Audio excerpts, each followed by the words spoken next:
Greetings, everybody. Welcome back to the 3DO Experience, your one stop shop for all things 3DO and experience.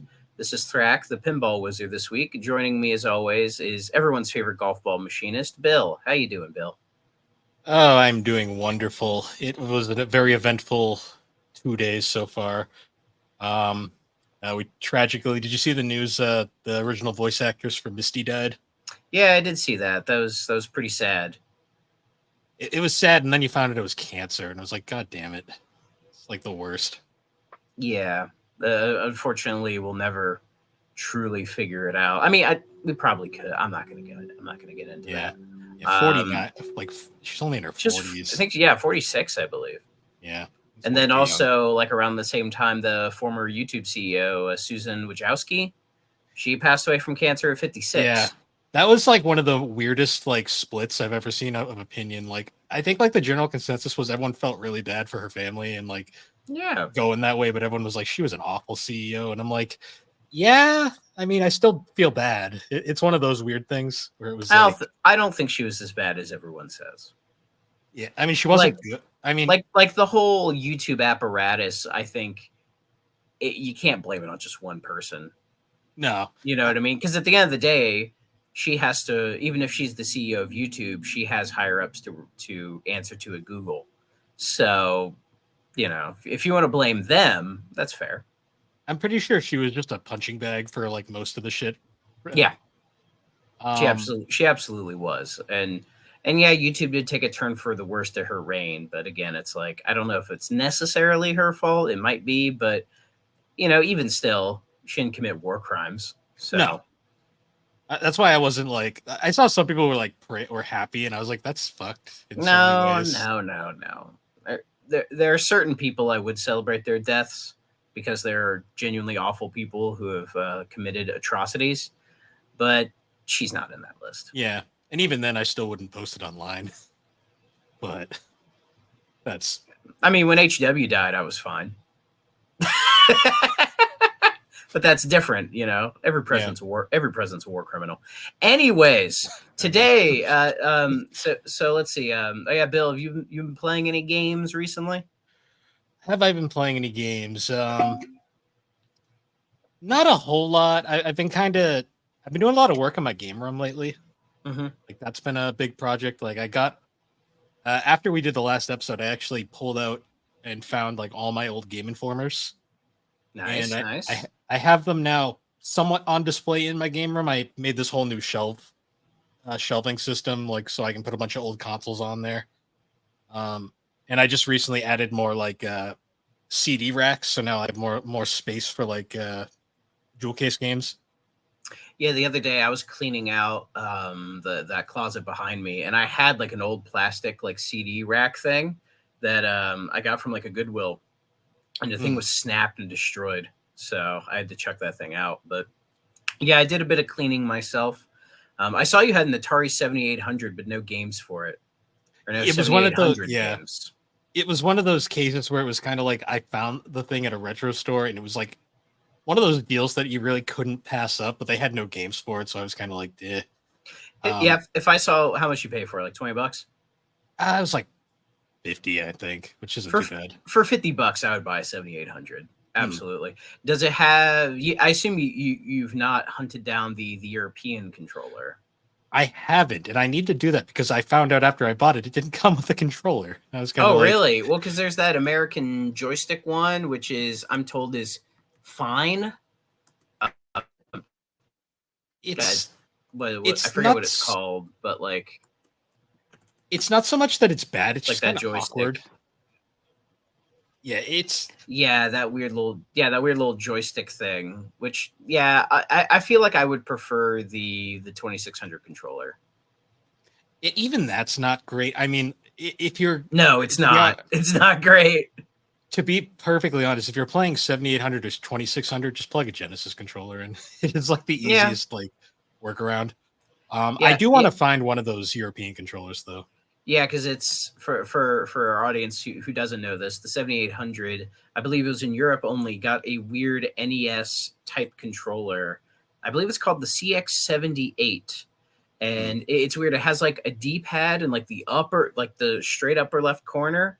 It's shaped like an NES controller, but it has like there, and I believe you can screw on like a joystick onto it to give it like a fake analog stick. And then it has two buttons at the bottom called 1 and 2, and they have weird little slots for supposedly fingers to go into. You know, I've never seen one in person, but I could just imagine it looked like how it looks. I feel like it would be fine, but you know, just a bit wonky. You know what I mean? I held one at a convention because they had one at a convention setup. It's better than it's better than the Master System controller. It's worse than the NES controller, but it's kind of like that in between. It's kind of on par with like the TurboGrafx controller. Okay, I've never held a TurboGrafx controller either. They're all basically the same form factor. Yeah. I'd love to get a TurboGrafx, but the pricing for that has just gotten ridiculous. I got a TurboGrafx like right around the point where the games were starting to go nuts. It was another one of those cases where like I just kind of happened upon it in the wild, and I was like, I have to get it. So yeah, because the local store I was at last week, they have a TurboGrafx there, but it was like $300. And I'm like, it's not worth that price. I think I paid $120 like back in like 2017. That's better. Like that's roughly what I think Dreamcasts go for now. Yeah, Dreamcast is my favorite because like I paid $20 for a boxed one back in 2009. Yeah, because this weekend I spent way too much time on Dreamcast emulation, just kind of messing around. I ended up beating a couple of Dreamcast games just messing around. And goddamn, it's such a cool system. I didn't go through every game, but I just messed around. I played a bit of D2, or I watched a bit of D2 because that opening cutscene takes forever. And I don't have much thoughts at the moment. But I went back to the old faithfuls like Crazy Taxi and Sonic Adventure, good old Sega Bass Fishing. Fucking love Sega Bass Fishing. And even discovered because I finally played Bang.io. Am I saying that right? Bang.io? Yeah, the Bang.io. Yeah, it's the game made by Treasure where you're like a mech and you're just like blowing shit up. Like you have the guy with the rockets and then the girl with the lasers. And goddamn, that's a cool fucking video game. You blow up buildings and you get giant oranges. Another good one is Cannon Spike. I don't own it, but I really want to. Cannon Spike is weird. I played a bit of that. I don't know how I feel about it. It's a weird like. It reminds me of like a 3D Contra almost, where it's like you have the projectile attacks, but you also have melee attacks depending on the characters. But it takes place almost on like a 3D fighting game map, almost like a pre-Power Stone kind of thing, where you fight a bunch of different enemies and then a boss shows up and then you defeat the boss. Like it's cool, but I don't know. The controls just felt kind of off to me. I don't know. I think it's an issue with Dreamcast games because they only have one analog stick. Yeah. So they're trying their best to make it work. Stick. Well, I was playing it on my either my Series X controller or my SM30 Pro because I did not buy a Dreamcast. I did a long time ago for not that much. Could not find the thing. I thought I still had it. I looked everywhere for it and I could not find it, so I must have sold it. And so I considered buying a Dreamcast, but seeing the prices of the games these days, it's fucking ridiculous. Like if I wanted to get Sega Bass Fishing with the fishing rod controller to play it that way, which honestly sounds really cool, like the price isn't terrible for that. But I'm like, do I really want to do that? Or could I just play it on my computer or my Series X and be fine? So I was like, I'll just do that, I guess. You know, who knows? And even looking into the maracas for Samba de Amigo, because I tried playing Samba de Amigo with a controller, and I'm like, hey, this sucks. Like, this is bad. Yeah, it's meant for the maracas. Yeah, seeing people play with the maracas, I'm like, okay, I would play it that way, but it's like $100 for that. So I'm like, no. Yeah, I have a couple of the peripherals. Like, I have the I've got the microphone to play Seaman. Seaman. I did that on purpose. My favorite is I have the keyboard to play Typing of the Dead. Nice. The keyboard's not expensive. No, they made a lot of them. but Typing of the Dead is expensive. Yeah, it's gone up a lot. If you're Yeah. lucky, you can get them both together. Yeah, probably if you look hard enough. I also have the mouse, so I can properly play Quake 3 keyboard and mouse style if I really Yeah, want. yeah, because there's quite a few shooters on the Dreamcast, There's and I get the sense they all were kind of designed for mouse and keyboard because I was playing one that people said was really good called Soldier of Fortune, and people say that game is really fucking good, right? And I wasn't sure why, but then when I saw the opening like text scroll or whatever, it showed Raven Software. I'm like, oh, that's why this game's good. Yep, It's fucking Raven made it, and the controller controls are weird. It reminds me of if you ever tried to play like the Call of Duty games on the DS. Oh yeah. It reminds me a little bit of that, but you get used to them because they basically say like, oh, use the face buttons to move and strafe, and then you use the analog stick as your camera, and then like R is shoot and all this other stuff. Like the controls are weird, but as I was playing it, I was getting used to it. And yeah, it was fun. It was surprising how like gory it got with when you like shot people, which is pretty cool. Dreamcast games were kind of like edgy. Like the Sega was really trying. Like that's why everyone I always joke like me and when I did that collab with Jerry a while back for GNC. We were joking. Alex referred to it as the little console that could, and I said, "No, Alex. Unfortunately, it was the little console that couldn't." But yeah, like Sega wasn't being that edgy with it. I just think Sega, as far as like their game development was going, was kind of reaching a peak. That was the strongest I think Sega ever was as a company. It's just a shame that they were so in the fucking toilet at the time. In a weird way, yeah, because their games were popping off and the hardware was great. They also the reception around it was very strong. Like people have very fond memories of the Dreamcast, and it doesn't have a huge amount of games, but like the quality of games, even for me just messing around, like the quality of the games is really, really high. Like even from the third parties, like like there's not a huge amount of third party stuff on there, but a lot of it is pretty good. There are bad games on there, of course, like like if you played Spirit of Speed, 1937. I'm looking for a copy of that because I'm trying to complete the racing game collection. It's it's bad when like Acclaim didn't want to publish it, so they brought out the LJN logo just to hide behind that. When I started playing it, my first thought was, okay, this isn't that bad. The controls are just kind of whatever. Like it controls like a generic racing game, which I feel for a historical racing game, that's probably not what you want. But I was like, yeah, whatever, no big deal, right? But then as I noticed, the first race they put you in, you have 10 laps. Yeah. And each lap takes between 30 and 40 seconds to beat. And I'm like, why is this thing 10 laps? And then it's so easy to get ahead. But if you just like crash just slightly, because it has a bit of oversteer, if you crash, then like everybody zooms by you and then you're fucked. Yeah. But it feels like that's an issue with some other Dreamcast racing games I played where it's like they're way too hard. Daytona USA on Dreamcast, you have to adjust the sensitivity because it is way too twitchy. I was able to first place it with the default sensitivity. You can get used to it, but it is a very twitchy racing. Yeah, because I was like, man, this shit is crazy. But I did get used to it because I was literally like just sitting here, just lightly flicking the stick, and it was all I needed. It's a shame too, because but it's not the original Daytona. I think it's Daytona 2. No, it's a remake of Daytona. It's a completely original game. It's because if you've played Daytona 2, that's it. It looks nothing like that. Yeah. It's a completely original game. It's essentially a remake of Daytona 1 with all the tracks from Championship Circuit Edition. Oh, okay, yeah. But it used it was actually Amusement Vision made it, the Monkey Ball team. Oh yeah, and it's not bad. It's just the music is almost there.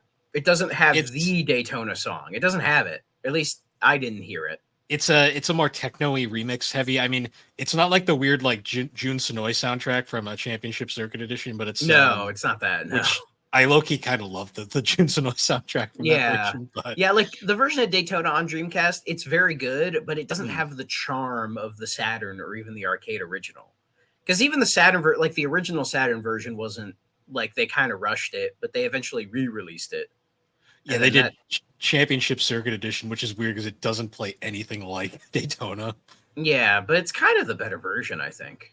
Yeah, it's better in certain ways. Like it doesn't have the charm of the original Daytona, but it's a more functional game, and it's got like Yeah. those really goofy Eric Martin songs for some Yeah, reason. yeah. But the original version of Daytona on Saturn's not bad. It's not bad. It's just got really weird clipping issues because Mm-hmm. it was rushed. Yeah, naturally, because I think the Saturn's failure was too big for Sega to overcome. I think, Mm. but because people always say the Dreamcast lost a lot of like steam as it went, and I mean I can't say I would. I mean I was there, but I wasn't paying attention to it. Because from what I hear, like it had a really strong start in '99. Mm. Like from September to the end of the year through the holiday season, it did really well, and then I guess through the year 2000, it just slowly dipped. I think because Right people around just when PS2 got announced. yeah, and then a lot of people, I guess, were more curious about that. And then when that came out in what was it, October of that year? Yeah, it Is was pretty it much dead in the yeah. water. Like I think Sega were hoping to have a really strong holiday for Dreamcast. And I think they did okay in They 2000. did okay. The most telling thing was Sony infamously in America had a chip shortage and they weren't going to get enough PS2s out Yeah. for the holiday season. And the most telling thing was people would have rather waited than bought a Dreamcast. Yeah. Because then like I think it was they were still selling SegaNet. And they're like, oh, if you buy the subscription, we'll just give you a Dreamcast. And Yeah, even no that one wasn't bit. enough. No one bit. Yeah. Some people probably did because I felt because at the time I would have been like, oh yeah, get one at that fucking point, you know? Because if you look at the game lineup for the Dreamcast in the year 2000, I mean, it was its only full calendar year, but like, goddamn, like there's so many bangers in that year. So like the Dreamcast is that one system that when it was out, people weren't willing to give it the time of day. But then once it got discontinued, I think people were like, oh no, that was an amazing system. It's the one failed console that everybody, I think, universally looks back on fondly. Yeah, exactly. To where, like, I was just thinking about this. If for some reason Sega decided to like just be like, oh, here's like we're gonna do a limited edition run of brand new Dreamcast consoles, they would sell out immediately. Oh, probably. Yeah, if they were like, we're gonna print like an extra like 2 million of these, they would go like that. Oh yeah. And then they'd be like, could we add those to the worldwide sales count? I'd be like, yeah, technically. Because did it officially cross 10? Nah, it was just under. Okay. Because I'd heard some sources say it did manage to cross 10. Because it went longer in Japan. It did. Yeah, it was still up until like 2007. I think it was still going. Yeah, I think the last official Dreamcast game in Japan was 2007. I think you're right. Let me look that up real quick because I'm actually kind of curious. Yeah, it was because it was still getting games in Japan for years afterwards. Like it officially discontinued in March 31st of 2001. Yep. Which is funny if you're like me and you follow Jeff Gertzman. He's told the story about being at the like it was like the press conference call for that moment, and he was on the toilet the whole time. Yeah. I'll say if listeners don't know, go look it up because I think he said he was feeling really sick that morning, and so like he was literally in the bathroom and had the door open so he could hear the conference call because this was like before cell phones. When Sega was announcing to the video game press that they were discontinuing the Dreamcast and going into just pure software at that point. So in terms of sales, the Dreamcast is actually kind of sad. Out of all like major consoles that really matter, it is probably the worst selling console because it only sold 9.13 million. Yeah, of that. Well, everybody knows it was the weakest selling of that era. But I mean, even it's below the Saturn, it's below the TurboGrafx, the Game Gear, the Master System, the Vita, the Wii U. It's unfortunate. Even like the 2600, like the only significant consoles I can see that it actually beat were the Intellivision, ColecoVision, 3DO, 7800. Jaguar's not even listed because it didn't break a million. It didn't even break 500,000, I don't think. No, it didn't. That's the sad. But you know, the funniest thing is the Jaguar did beat the Pippin. Oh, it has that. Thank God. But but remember, the 3DO did break 2 million, so it has that, and it's yeah, and that's the thing. The Dreamcast, like the Saturn only eclipsed it by a couple 100,000 units, and that's probably because it was such a big hit in Japan. Oh yeah, But the reason why I don't consider the Dreamcast sales numbers to be really a fair comparison is the fact that it was only on the market for like 2 years. Yeah, it was only on the market for 2 years, and I'd say to sell almost 10 million units in like 2 years is not bad at all. If you compare like the time frame of it, because it sold like 4.5 million each year, which is I know, not bad, especially for that era where like the PlayStation 1 selling 100 million units, people probably thought that was an anomaly because like everything else hadn't sold nearly as much as that. I'm I'm actually kind of curious if mine counts as one of those like sold because I'm pretty sure mine was new old stock It might have been. because it was completely unopened. I bought it from like a gaming vendor who probably got it out of like a warehouse or something. Well, they might have. I mean, the sold, they could have like done the thing where some companies have like they blend the term sold and shipped. Mm. You know what I mean? Where like when they ship out, say like 9 million Dreamcast, that means they probably sold those to retailers. And then it was up to the retailers at that point to sell them. So as far as Sega knows, that's what they sold. But there's probably Yeah. a few unopened Dreamcasts floating around. But I'm sure Sega would count those as sold because they sold them to, say, like a retailer, and then somebody at that retailer took that sealed Dreamcast and was like, "Oh, I'm keeping this shit," which would have been the smart thing to do at the time. Like I imagine if we were around, like say in that early 2001 where the Dreamcast where they announced it was discontinued, we probably would have been like, "Oh, let's go snag up everything we can." Like now is the time to do it because it's going to get discounted heavily. Oh yeah. No, it's funny. It's just funny stuff like that. Like it's just one of those systems that like I swear like will forever be like in that pantheon of just like It's immortalized. yeah. Hell, one of the rarest Dreamcast variations is the ones that fucking Fred Durst signed.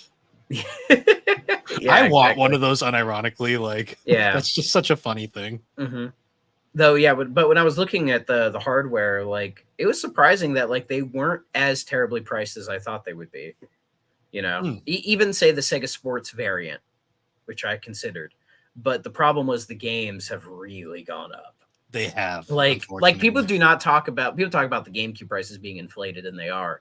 Dreamcast prices are inflated. Sonic Adventure 2 is like $150. Mm-hmm. My guess is probably it had a limited print run on the Late. Dreamcast. That It would was be a my very guess. late. It was very late. There's a reason why so many people refer to it by default as Sonic Adventure 2 Battle because they're not even aware the original exists. Yeah, that wasn't a launch title for GameCube, was it? It was very early. I know Yeah, that because it came out before DX. it did. Yes. Yeah, because I remember I had this one like one of those kids that was like, well, actually, because I would refer to it as Sonic Adventure 2, and he'd be like, Sonic Adventure 2 Battle, and I'd just be like, it's the same fucking thing, loser. It's on Dreamcast, bitch. They're like Does Dreamcast. it perform better on Dreamcast or About GameCube? they're about the same. Okay, The only because I know Adventure 1 is better on Dreamcast. Adventure 1 looks better on Dreamcast. Yeah. And well, because Sonic Adventure 1 is hilarious because it's kind of a broken as fuck game to begin with. Yeah. And with every port, they just port. It's like the most current version of Sonic Adventure is literally a port of a port of a port of a port. And it's like the worst version. And they break it slightly more each time they port it. So yeah. it's that's why the game needs a remake. It really does. Like the Dreamcast version is broken, but it's the least broken version. It is, yeah, because when I had my Dreamcast, that is obviously one of the games I had. Played quite a bit of it, and yeah, it's very good. It also just looks the best. Like, yeah, the models are a bit blockier, but they have textures and like everything looks nice. And I will say, if you're emulating Dreamcast games, if you're trying to like go up to 4K and really smooth out the textures and everything, those games clean up really well, especially Jet Set Radio. Like, holy fucking shit. You run that game through some like nice filters and, like boost the resolution and all this other like texture buffers, all this shit, right? You'd swear that game came out recently. Like it looks that fucking good. And it's just, that's the power of cell shading. Oh yeah. No, like I just wish I liked that game as much as everybody else. It's definitely it's aged poorly in a lot of ways, but it's still it's a good game. It is for sure, but it doesn't hit for me the same way it hit for like everybody else. Like the hard drive list where they ranked everything and they put Jet Set at the top. And it's like, I respect that choice. It wouldn't be my number one, but I respect the choice. And the little bit I've played of Jet Set Radio Future on the Xbox, I'm like, this is the better playing game of the two. Oh yeah, for sure. Jet Set Radio to me is like, it's one of those games where you just kind of had to be there, I guess. Yeah. I think Future is probably the one to play. Which, if you're an OG Xbox collector, finding that game is not that difficult. If you don't mind getting Sega GT 2002 with it, yeah, because you got to get the twin pack. Yeah, I have the single somehow. Like I just got it. Yeah, for some reason the single's like $75, but the duo pack, I think I paid like $30 maybe. I mean, you get it, but I'm starting to see the double pack go up now. I'm starting to see that because I think people are wising up to, oh, they're buying it for that game. I mean, Sega GT's 02 is fine. It's fine, but it's like a, I mean, if you have an Xbox, just play like Forza or Project Gotham Racing. Yeah. That was those. That was the huge thing, like with that game, because that game came out and like it's like this is a decent sim, and then it is a decent sim. Then Bizarre Creations was just like, hold my beer, and just shits out Project Gotham Racing. Yeah, which is so much fucking better in like every way. But you know what the funniest thing is though? They did the same thing on Dreamcast because like Sega GT Original is a solid sim game. I mean, it was Sega's Gran Turismo at the time. Yeah. But then Bizarre Creations is like, here's a Metropolis Street Racer. Eat shit, Sega. And everyone's or the one good test drive game. Oh, Le Mans, yeah. 6 isn't bad. 6 is actually pretty good on Dreamcast. Yeah. I mean, I hear Le Mans is the one to play though. Well, Le Mans, I didn't get too deep into the racing games on Dreamcast, but they're really good. The funniest thing about Test Drive Le Mans is the original PlayStation version was made by everyone's favorite awful company, Eutechnics. Yeah. You know, Ride to Hell guys. And when they brought it to Dreamcast, like Infogrames was like, they didn't want to embarrass themselves, so they actually remade it in-house. I forget which one. It was one of their in-house studios back when Infogrames actually gave a shit. There's a lot of Infogrames games on Dreamcast. There is, but the version they made for Dreamcast is like 100 times better, and it's actually a really awesome sim. Mm-hmm. So listeners out there, if you want to emulate Dreamcast games, you can do it on RetroArch, but there is a fantastic Dreamcast emulator called Redream. It's a lot more like, you get less options, but it's a lot more plug and play. And there hasn't been a game yet that I've booted up on it that didn't work 100% perfectly, like even better than it would in RetroArch. I know there's a couple games on the compatibility tab that it just flat out won't run for some reason. And if you want to play any of the Windows CE stuff, you need to get more of a modern, because the only stable release is from like 4 years ago. And that does not run any of the Windows CE stuff. But if you get one of the more like, developer release, which is a little bit more shaky, you can play those games. And I have that, and it seems to work just fine. Like literally any game I've put in it, no issue. So there's a few games like, I think it's the Tom Clancy games don't run, Tomb Raider doesn't run, and Typing of the Dead doesn't run at all. But it is what it is. So it runs the NFL 2K games perfectly. Nice. Because on the RetroArch Dreamcast emulator, they run, but there's a lot of issues with them. But in Redream, perfect. And I give a shit about that. So nice. And like, yeah, let's see. Yeah, like Alone in the Dark, the new Nightmare on Dreamcast. At least from my experience, trying to play it on RetroArch, it would crash like very quickly. But on Redream, it never crashed at all. So nice. So I recommend that. Unfortunately, Redream does not work on the Series X emulation, at least not yet.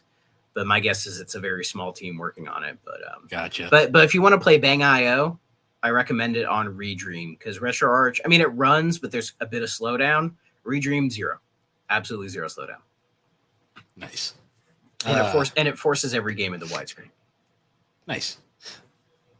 Well, that was the Dreamcast experience. Yeah, basically. Oh fuck, who was the Dreamcast thing? Dreamcast Junkyard. Shout out to Dreamcast Junkyard. Yeah. They sent me a link a couple days ago about they interviewed the former Sega sports producer David Perkinson. Nice. About his time working with he produced NFL 2K and World Series Baseball on the Dreamcast. So cool. They have a nice article about that. So y'all should go listen to that. Y'all should go read that. So I'll have to go check that out later. Oh yeah.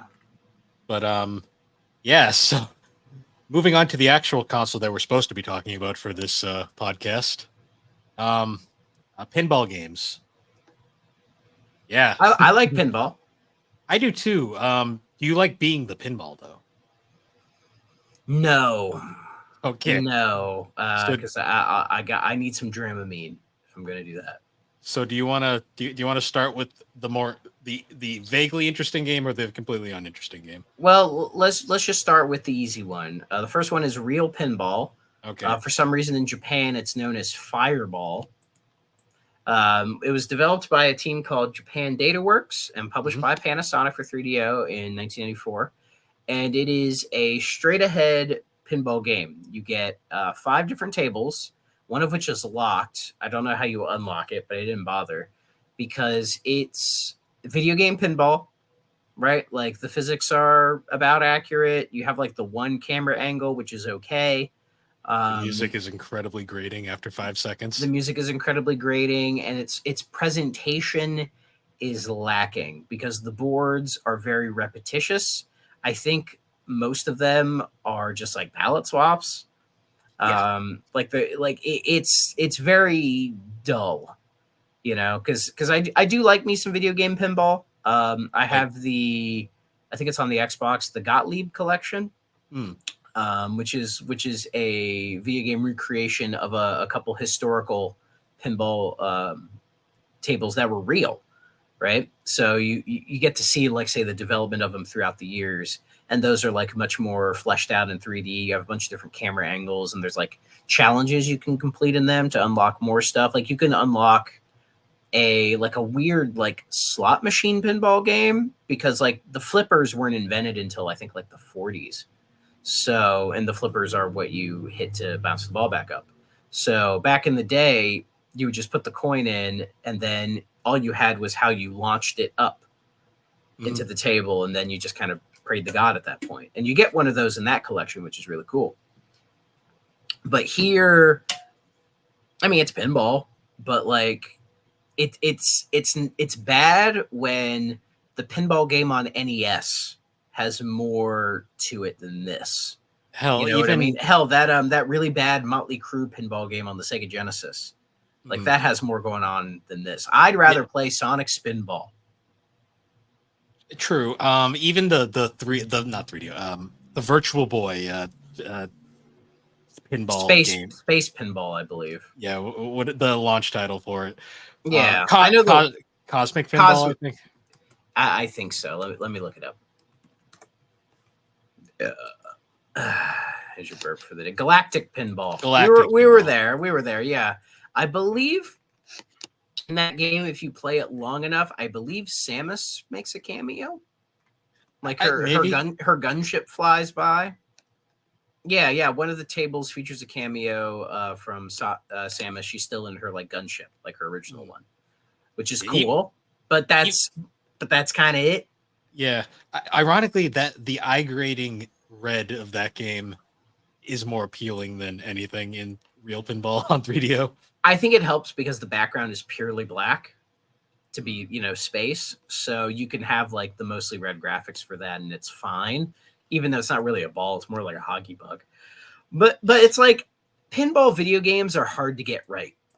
Yeah, the greatest pinball game like that I can think of is still like 3D Pinball Space Cadet on like old Windows on computer. Yeah. We've all played that, and that's fun because it has a lot of presentation to it. Because pinball is known for its flash, its pizzazz. Because the idea is, if you're going into an arcade and you see like the pinball machines, they have to attract you in some ways, because at the end of the day, they're all the fucking exact same thing. You just keep the ball on the table and get points. But it's not what you do, it's how you do it. And some pinball machines do a good job of keeping you in with, say, you know, the lights and the sounds and the glitz and the glam. And even that, if you've ever played a real pinball machine, that sort of tactile feeling of like smacking the button on the side to launch the ball up, you know, or say they get stuck in the bumpers, because they all have that set of like bumpers in the middle, like that center of like 3 or 4 where they bounce like crazy, and like you do that and it's fun. And even some of the more advanced ones will have like tubes that go in all different directions, and there'll be like multi-layers and all this other stuff. There's so many things pinball machines do to really keep you invested, right? And even if you're playing, say, an old one, the joy out of it for me is just seeing, oh, how they thought of pinball machines back then. You know, just sort of getting that old kind of design ideas, right? Oh yeah. Real pinball doesn't do any of that. Like, these are just really just boring. Yeah, you know? Like it's fine, it does the job, but I don't know. This is like 94. I could probably go into an arcade and pop like a quarter or like a couple quarters into a real pinball machine and have a better experience than play this game. It's also got one of the most boring video game covers I've ever seen. Yeah. Like, ooh, that looks like military-ish for some reason. It looks like a design document. Yeah, it looks like they hired the cheapest designer, or they designed it in-house or something. Yeah. I don't know. It just has a CAD look to it, if you know what I mean. Even the long box variant, it's basically that they just stretched it out. It looks somehow worse. Yeah. I mean, it's weird they called it real pinball. Like, I don't know. I think I'd prefer fake pinball. I think they were playing, because you could do more with it than this. Something tells me they were playing more off the whole, like, the real Panasonic 3DO like name. Potentially, and probably with a more advanced console trying to get more of a realistic pinball experience, I guess. But I mean, there are better pinball games on the Super Nintendo and the Sega Genesis than this. Because the only other game that Japan Data Works made was a game called Battle Pinball, also for 3DO. Yes, and that was in Japan only, so that's why we didn't play it. And I can't imagine it's much different than this. Yeah, it's no battle chess. No. I mean, that game's kind of boring as shit too, but it's trying. So I did look up some reviews for this game. They were all... So Famitsu gave it 18 out of 40. That's bad. It might as well be like a fucking 0. And Next Generation gave it 1 star. Yeah. Their quote is 3DO owners will have to wait a little longer for a real pinball game to appear. And spoiler warning, they never got it. Yeah. Like, yeah, if you want to play like a video game pinball thing, there's so many better options for retro or even modern ones. So isn't there a whole, like, right now, I think there's like was it Pinball FX or something? It's like this series of pinball games that are coming out now, or I think it's like you buy the base game and then they make DLCs for different pinball machines, and they all have like crazy licensing or whatever. I'm not too familiar with it, but I constantly see it on sale on the Xbox store. So my guess is that's probably where pinball is going. I know they still make real pinball tables, but I imagine there's quite a bit of that happening now, where it's like this one company has kind of cornered the market on video game pinball, and I'm sure they're just fine. Like, if you want that experience, that's probably the way to go. They might do something with, say, like the analog triggers, like how hard you smack it might be how hard the ball goes up or something. And they could do some cool, wacky shit. You know, you could do something really cool with like a video game pinball now, which I think is what something like, say, a Sonic Spinball was trying to do, was trying to kind of take the pinball concept with Sonic and try to blend it into like a traditional Sonic game.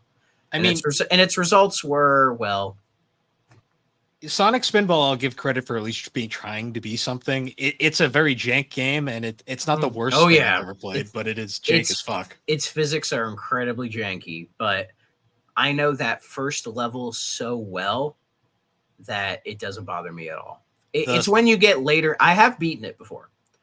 It was a pain in the ass, but I have been it because the second table, again, it takes a little longer to learn, but once you do, you kind of figure it out. The third level is not hard to figure out. It's just that's where the wonky physics really fuck where you you get up. at the mercy of pinball, basically. Yes, and then the fourth level, just forget about it. The Yeah, fucking yeah. bosses in that game are fucking horrifying, and I kind of love them. Oh, the designs are great. The music is fantastic. I I have love the soundtrack of Sonic Spinball to death. the first level stage lives in my head rent free. Or when the dragon comes out of the water. Oh yeah, It scared the shit out of me as a kid. when I heard that when they put the opening song in the stage one song in Sonic Generations, I was like, oh hell yeah, they remembered Spinball.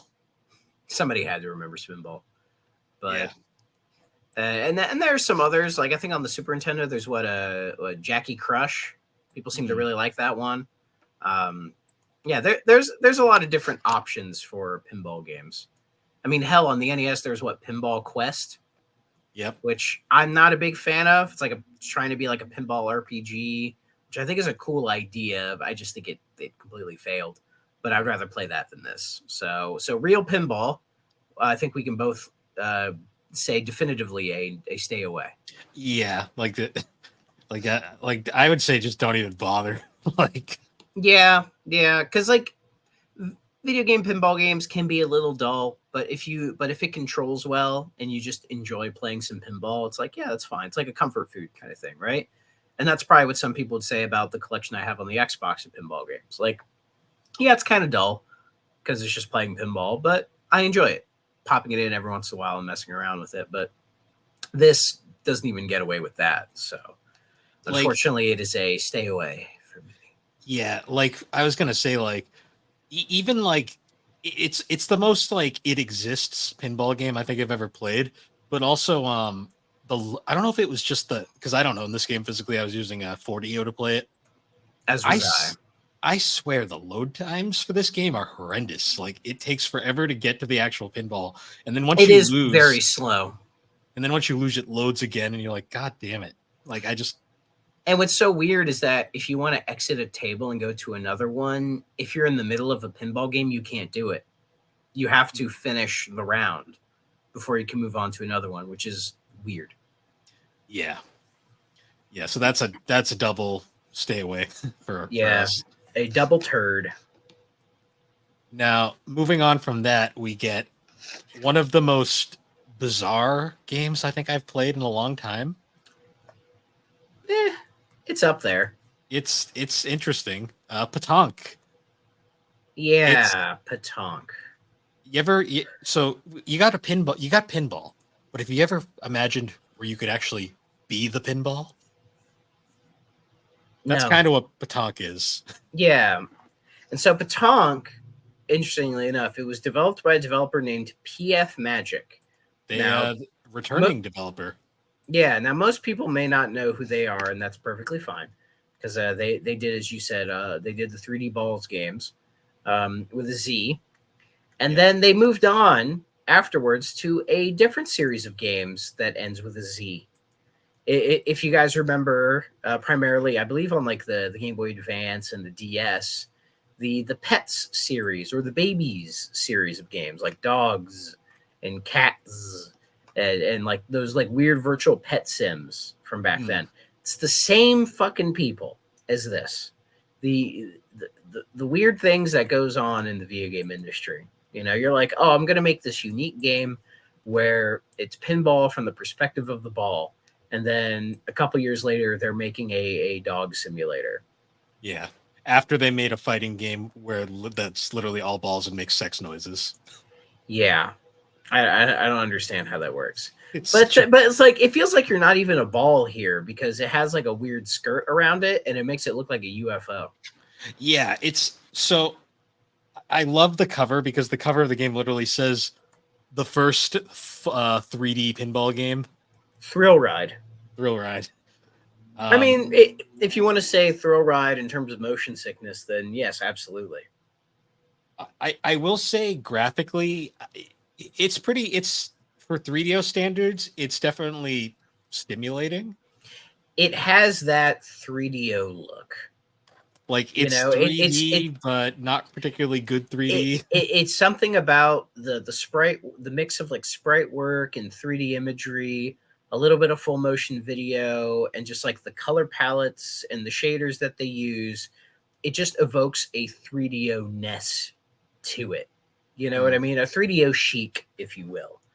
You know, like the moment you look at this game, you probably think like, oh yeah, this was on some weird fucking console in the mid '90s that nobody cares about. Yeah. It just has that look to it, you know. It also But who published this game, Bill? Why don't you tell us? so despite their name not being anywhere on the packaging, this game, which is bizarre, this maybe because they didn't want to be associated. In North America, this game was published by Crystal Dynamics of all companies. Yeah, they didn't want to be associated with it, but they threw their name on it. Which is hilarious because when I was making the thumbnail for this episode, I was going off of the case and I completely forgot they published it, so I didn't even include them. Now, do you think because they were they owned by 3DO at this time? No, they were always independent. They just had a Okay. deal with the 3DO for whatever reason. Do you think part of the deal was like Crystal was like, oh, we want to like maybe publish a couple games, and so they just happened to get this game and just went, okay, I guess we'll publish this to get out of our little contract or whatever. It's possible. I think they might have just been willing to do it because like they also published and partially helped out with the port of Samurai Showdown that we'll be covering at some point in the future. Yeah, but that's like working on a SNK fighting game that has prestige to it even back then. Whereas this is just like some no-name developer with this fucking weird idea that I think everybody knew wasn't really going to set the world on fire. But you know what it might be? It honestly might just be like 3DO probably like asked them to do it, and they probably were like, 3DO was probably, you'll get a bit of a kickback for it, and they're like, yeah, sure.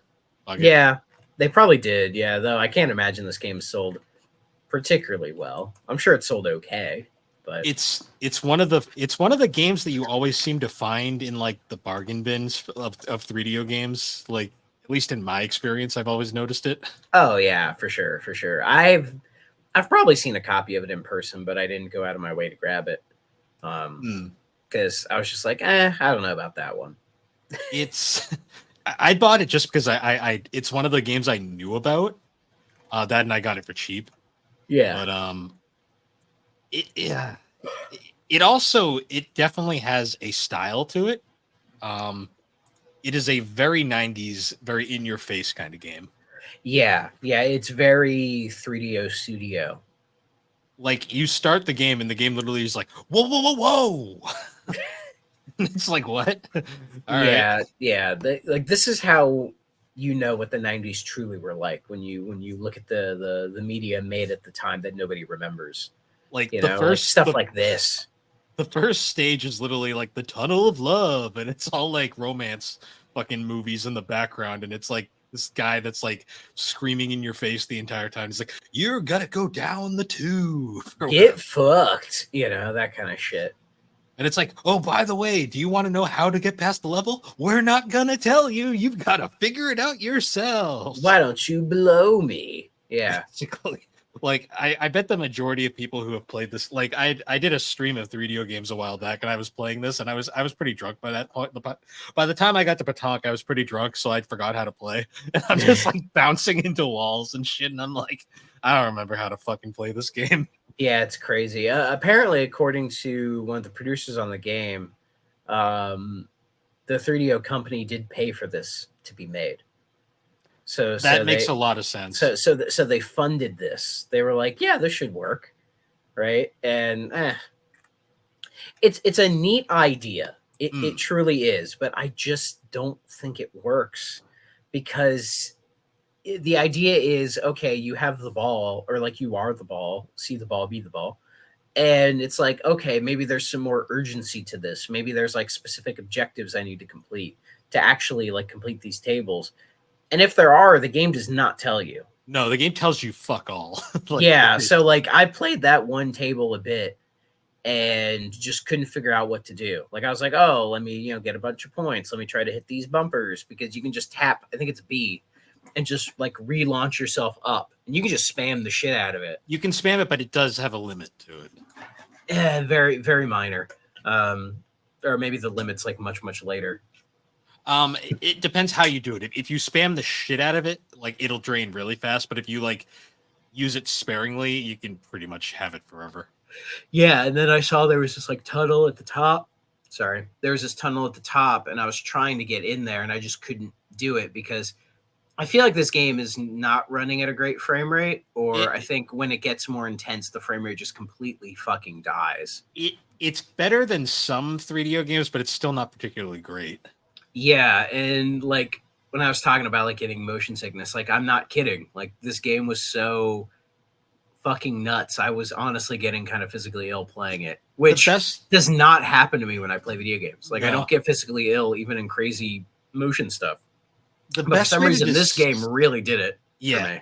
The best way to describe it is kind of like it's you're playing pinball, but the camera is like, rather than being like zoomed out, is like just like constantly on the ball's ass the entire time, and it just follows the ball wherever it goes, and it's very the best way to. So I still have no idea how to get past the first level. I legitimately just like kind of fucked around and hit shit for like 20 minutes, and then suddenly the door just opened, and I was like, I guess I did it. And I just went. The only thing I could guess is that maybe they want you to reach a certain amount of points before you move on. That's the only thing I could guess. That was what I thought, but like the points I had were like random. Like it didn't like it also didn't like announce anything. The thing just opened, and I was like, all right, did I hit like the right thing, or it? I don't know. I don't know. I don't know. I mean, if they were trying to do something more with this, it clearly failed. Like, I legit got past the first level, got to the second level, and then couldn't figure out the second level. And I was like, you know what? I've played enough. I think this is all we need to know. Yeah. This one just didn't work for me. This game is like, I joke because the show's called the 3DO Experience. This is definitely an experience. Yeah, I'll give it. I'll give it that. It's definitely memorable, but I don't think it's memorable for the right reasons. Yeah, like it's not a good game, but the thing about it is the reason why I kind of am always like drawn to it is like when I think 3DO, this is kind of what I think. Like just random hit like this that they tried it didn't work, and it lives on 3DO now for eternity. Yeah, like you can respect a game like this being made because it's something unique, you know, and I can respect it for trying to do something kind of different, but at the same time, you wonder like who is this for? Legitimately, like I am convinced this. So the thing about the 3DO and why I really like this console is this was literally like the Wild West of gaming at the time. Like legit, like Trip Hawkins' entire idea was basically like throw everything at the wall and let's see what sticks. And this is the perfect example of that. They literally were like, try it. Does it work? Not at all. Oh well, and that's it. Yeah, like I'm sure I've asked this before about other games, but Pataank, it feels perfect. If this game was done today by an indie dev, would it be better, worse, about the same, you think? The thing is, you would think with modern game design, or at least with like people being a little bit smarter about making games now, that somebody attempting this, it could probably work better. It probably, just from a design standpoint, like if they actually told you what to fucking do, like that would be immediately a step in the right direction. I think honestly, the biggest issue with a game like this is the fact that it's a pinball game, and you're just a lot of the times you're going to just be at the mercy of pinball. Yeah, and pinball itself has a specific audience. You know, like I don't know if I'd call pinball niche, because I think all of us have played a pinball game, and I think we all enjoy pinball. But to be somebody who's like really into it, like knowing like all the different tables and getting like really into it, like that's very niche. And I feel like this game was maybe made for people who are more like kind of hardcore pinball people. but I can't imagine them liking this. No, it is very much one of those things where it's like interesting idea on paper, doesn't work in execution. Exactly. And Like so honestly, this is a really much a stretch. But when I think of like the closest game I can think of that's comparable to this, not even the same genre, just kind of from an idea where it's like something that they tried and failed at, is like, you ever play Super Monkey Ball Adventure? the platformer Monkey The Ball game made plat- by Traveler's Tales? yeah, the one that was Fucking like, Traveler's Tales. I can't escape them. which is sad because they're a really good developer, but they have also made a lot of shit. They're such a fascinating developer because you could, I mean, if you want, you could cut their history in half with pre-Lego and post-Lego. You could. The thing with them too is like a lot of their really bad games, like Rascal, awful game, but there is some really impressive fucking tech in that game. Yeah, like I would say Traveler's Tales has always been a very talented developer. Oh yeah, You know, even if not every game they made was a banger. I mean, back in the day, if you look through their older stuff, like they made like Mickey Mania, which is pretty good. That Toy Story game was pretty good. Like Muppets 3D Race Blast, Mania. 3D Blast is okay. Sonic R is okay. Um, let's see. Oh, they did. Was it Buzz Lightyear to the Rescue? I kind of like that game. Oh yeah, they did. They did a version of Weakest Link, the game show video game, and that is actually a very good version of that game on in a video game form. Oh yeah. No, there are a great dev. I bring up Super Monkey Ball Adventure because like it's a similar thing where they kind of like they took this idea of like a puzzle platformish kind of game, and they were like, what if we just made it a full on platformer? What? It doesn't work at all. Oh, Yeah, I mean, there's still quite a bit of monkey balling to do in that game, but it is. The problem with that game though is the like, problem is the hub worlds, oh yeah, and the idea of just taking how monkey ball controls, as you said, and just turning into a straight up platformer like a Mario game. No, also they don't gel at all. also similar to Pataank, they don't tell you what to fucking do. Yeah, they really don't. Like Super Monkey Ball Adventure just feels like a complete waste of time. And I feel like of all the games in the series, that's the one that's been forgotten the most. Well, maybe not the most, but you know. See, I own a copy of it because Does anybody remember Banana Splits? Only because is that the Vita one? Yeah, you do, because you're a fucking Vita weirdo. I don't own it. I don't own it. There's Step and Roll, which is the other Wii one that uses the balance board. See, I only remember Banana Blitz because of the AVGN episode where he was in the fucking beard Yeah, and he was like, Super Monkey Ball, Banana Blitz. And I played Banana Blitz HD, and it is fine. It's fine. Yeah. The last good one was the one on 3DS, and even that's not amazing. Nah, Banana Mania was good. Which one was that? The one that came out in 21. Okay, I forgot about it. The one that's like the 20th anniversary of Monkey Ball, and it's in a weird way, it's a remake of Super Monkey Ball Deluxe. Oh yeah, I forgot about the PS2 version. Yeah, which is a combination of Monkey Ball 1 and 2. This is basic. Banana Mania is basically that, but like with much cleaner visuals, and it has more mini games and all that, and it's fantastic. Like Okay. its physics aren't the same as the original GameCube ones, but it's very close. Okay. And you could buy DLC and be a Game Gear in a ball or a Dreamcast in a ball. Yeah. Which had the Dreamcast kept going, it probably would have got a port of Monkey Ball. So I think Monkey Ball was in the arcades when the Dreamcast was dying. It came out in 2000. Yeah, so and I believe they were planning the original to come Dreamcast. Like they were working on it, but it just, you know, when it got discontinued, it didn't hit. Because Monkey Ball feels like a Dreamcast game, doesn't it? Most of Sega's games that came out on Xbox and GameCube feel like they should have been Dreamcast games. Yeah, Panzer Dragoon Saga, Gun Valkyrie, Crazy Taxi 3, Shenmue 2.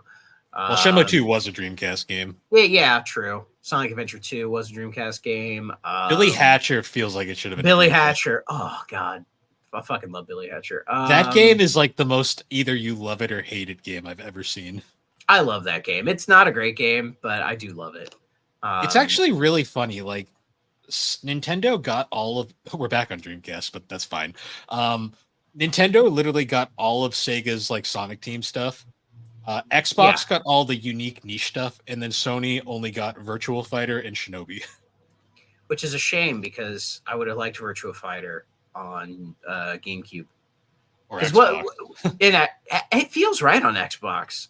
Most of them feel right on Xbox. Yeah. Because there's also Toe Jam and Earl 3. That's probably the weakest game out of all the ones Sega did post. Yeah, I would agree with that. There's a lot of weird stuff. I'm just kind of looking through everything. Yeah, like Virtual Fighter 4 was like the one that PlayStation got. I'm just looking through their lineup of games. Rez was Sega? They published it. Okay, because I'm like, that's not a Sega game.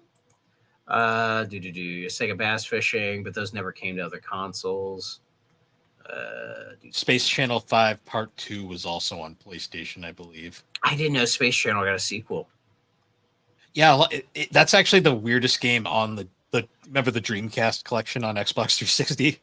Yeah, that collection is not good. No, because it's a bad port of Sonic Adventure, Crazy Taxi without the Offspring music, so who cares? Sega Bass Fishing, which is good, but like that's not enough to sell a collection on, and then Space Channel 5. Part 2, not even Part 1. Because Part 1 has Michael Jackson in it. That's true. They had to take him out. The other Sega Michael Jackson crossover. Exactly. Yeah, Virtua Fighter 4, Panzer Dragoon Orta. Basically, yeah, like the Smile Bit games went on Xbox. Smile Bit, Hitmaker. Because they also did Jet Set, didn't they? They did Jet. So Smile Bit was a combination. It was like a fusion of like Team Andromeda and another company at Sega. They fused together and made Smile Bit. Yeah. So there's a lot of weird Sega studios. I mean, that's a whole thing in and of itself. Because right now, I think they have 3 different studios or 4. They have a lot. They have quite a few, but most of them don't do much. Yeah, well, because the main ones are Sonic Team, the Yakuza Studio, and then Creative Assembly are like their big 3. Yeah, and then there's like the ones that like say work on Phantasy Star Online too. The ones who do like what's their soccer series? Don't they have a soccer series? Football Manager, and then there's the 2 Point Studio people. Oh, they also people forget about them, but they technically still exist. AM2. Yeah, AM2 does still exist. Yep. The oldest studio at Sega. It's the only AM studio that survived. Yeah, because I think they restructured everything last couple of years. I think they've restructured all of them multiple times, but like they still kind of give AM2 its honorary status because it's such an important studio. Yeah. I mean, I think there's a lot of important ones that they don't do that too. But I think Sonic Team is technically AM7, but they're just Sonic Team now. I believe they're Division 2. They've changed the name so many times. Exactly, but we just call them Sonic Team. The Yakuza team is the Ryuga Gadoko Studio, yeah. And I believe they said they have an unannounced game, don't they? Yeah, they're working on something. And Sega says they have a unannounced game coming to Gamescom. It's probably going to be whatever they're working on. I'm hoping it's the next Virtua Fighter. I hope so, but it makes way too much sense to be like, let's finally do Virtua Fighter 6. I would be so fucking happy to see a Virtua Fighter 6. I want it. I will fucking pay for that because I love the Virtua Fighter games. Virtual Fighter to me it's so sad because those are like literally like I think the most complete fighting games ever made, but they don't have like stories or anything, so they're very much like you're playing it specifically just for the fighting. They walk that fine line of being simple and complex, which is very difficult for fighting games to be. Like they're very beginner friendly, but the more you play it and the more you get into the tech, there is like some depth there. It's not Guilty Gear thing, but but and there's something simple about Virtua Fighter that I like as well. It's very simple ha- and stylistic. it has that Sega flair to it, which I like. And yeah, it's simple, and I've always enjoyed playing them. So Also, the first 3 Virtual Fighter cabinets are all in the Smithsonian, which is like there are only 3 video games in the Smithsonian, I believe. good. Sega stay winning. Sorry, guys. Y'all know by now. I'm a Sega guy. Yeah, same. I'll always be a Sega boy. I'm like I've slowly kind of become the guy who likes all consoles now, but I've But always had a soft. There's something to like about all of them. There is. It's just, Sega holds a very special place in my heart. And had I gotten a Dreamcast or back then, which I could have, had I gotten one then, I'd probably still have the thing, and I'd probably be even more attached to it. But things happen. Yeah. So maybe we'll eventually turn this into a Sega cast, or just talk about Sega. I mean, we could always do side stuff. But we should probably finish up on Pataank. Reception-wise, there actually is quite a few reviews for Pataank. Probably because, ironically, it came out around the same time as Real Pinball. Yeah. EGM gave it a 24 out of 40. GamePro gave it a 17.5 out of 20. Next Generation gave it 2 stars. 3DO Magazine gave it 4. Thank God, 3DO, you're coming in. Coming Soon Magazine. I don't know if that's an actual magazine or they just didn't have the name. Gave it 3.5. Electronic Games a D+. Entertainment Weekly an A-. They know their shit over there. And then I'm assuming this is a foreign magazine. Generation 4 gave it 8%. And then damn, harsh as hell. Video Games gave it a 7 out of 10. So this is a very mixed one. Yeah, I mean, I could see why. One of the Next Generation's review is perfect. An interesting idea done badly. Yeah, I think that's the best way to put it. I could see some people really getting into this game, but it wasn't going to be us. What I find funny is like under the reception tab on Wikipedia, they give the Next Generation review, and then below they're just like Entertainment Weekly gave it an A-. Like, well, good for them. Good for them. It's like cool. Must play. Okay, stay away. I'm gonna say stay away. Although I do think it's definitely interesting to at least observe. Yeah, but I'd stay away. I'd watch a gameplay loop of it, maybe on like YouTube for a few minutes, just to get the idea of it, and then if you get motion sickness like I do, stay the fuck away, because this game is probably gonna trigger that for you. It's the most like this is like literally the most you push a button and just kind of watch it happen kind of game. Kinda, unfortunately. Yeah. Yeah, it's a stay away. It's an interesting stay away, but it's definitely a stay away. Oh yeah, it's interesting. I'll give it that. Damn, we're batting 100 on these first 3 games we played post episode 50. Man, 3 stay aways. It's just it's been rough, man. So that leads to the question: what do we want to do for our next game? Well, that is a good question. Do you want to do? It's been a while since we did a first-person shooter. Do you want to do Monster Manor? Let's do Monster Manor. Okay. See how this one holds up, because we have not, other than I've played a bit of this already, so I have thoughts, but okay, I'll save them. All right. Well, and on that note, guys, once again, you can find the 3DO Experience on all the major podcasting platforms. And you can also find us over at the Superpod Network, along with a whole bunch of other awesome podcast creators, including Superpod Saga, Super Ghost Radio, Retro Rehab, and Nova Console, Remember 64, Bar Silence, Fine Time, Gaming Together, Friday Night Gamecast, The Elder Trolls, Tommy's Video Game Ride Along, and then the GNC shows. I believe that's everybody. Yeah, the Elder Trolls recently, they did stuff with Friday Night Gamecast where they had AI make a video game Jeopardy. Nice. So if you haven't seen that, go watch that. That was pretty funny. Yeah, and then Superpod just did a really awesome Resident Evil episode that's really worth checking out. Yes, I was listening to that at work the other day. That was pretty good. Yep. And if anyone hasn't checked it out yet, we also did a Q&A episode, video over on the SuperPod YouTube channel. So be sure to check that out. A Q&A nightmare. It was something.